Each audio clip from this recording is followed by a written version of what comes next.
These are stories that have gained a lot of attention, and tonight we wrap up our special series on childhood cancers in the Kasson-Mantorville area. We started investigating back in November to find out if there could be a link with so many kids being diagnosed in such a short amount of time. ABC 6 News anchor Laura Lee joins us now with her final report on how the families are moving forward, knowing they may never have the answers. We talked to the families and shared their stories. We asked medical experts about launching an investigation. And although there are no answers for these 6 families, they know their journey doesn't end here.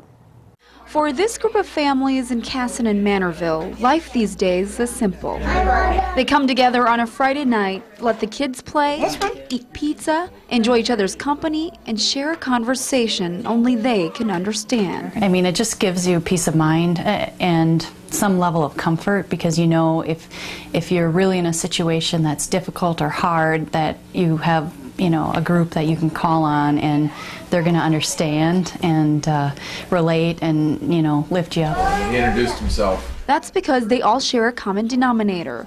They each have a child battling cancer. From 2009 to 2011, 6 children from the Kasson-Mantorville area were diagnosed with cancer. Nathan Braun in July of 2009, Jackie Carranza in July of 2010, Natalie Swanson in March 2011, Autumn Heidemann in May 2011, Austin Hausfeld in August 2011, and during the course of our investigation, Wyatt Boynton-Dino in November of 2011. All of a sudden you're in a situation that you need help you've never had before. But as these families began their journey to find treatment for their children, along the way, they found something else. And that's how we discovered that our children had the same type of leukemia. We lived in the same community. We passed each other in the halls of Mayo Clinic building, going to our appointments, getting lab draws. They played in the hallways, and then we coincidentally just kept kind of landing in the hospital at the same time. We may not know each other personally, but we have a connection. A connection and a concern. When your child is first diagnosed, you go through all kinds of questions. You ask, why and how did this happen? You ask, is there anything as parents that we did that we could have prevented? And that's probably one of the first things that I reassure families. It's nothing they did, it's nothing they didn't do, it's not contagious. We all go into public health hoping to find that answer. ABC 6 started asking questions back in November about a possible link between these childhood cancer cases.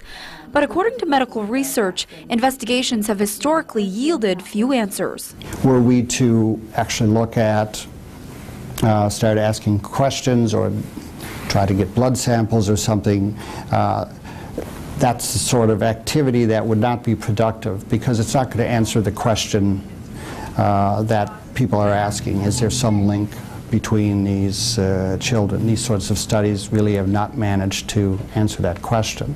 What doctors can answer is how likely these children will survive. Overall, 80% of children with cancer are cured. That means for every 100 children with pediatric cancer that walk through these doors, 80 of them are expected to be cured.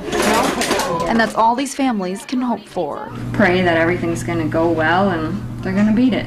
Keep them in mind. Keep them in the back of your mind, in your heart, in your prayers, because we need them. Turning to faith and to their community. I mean, they've been hit up over and over and over for fundraisers, and they are beyond fabulous. You can ask for a better place for treatment. You can't control it, so you do what you're supposed to do, what the doctors tell you to do, and you do your best to keep the kid on track for the future, and you just kind of hang on for the ride. The ride, for most families, is going well. Several of their children are in remission, but not everyone has made it through.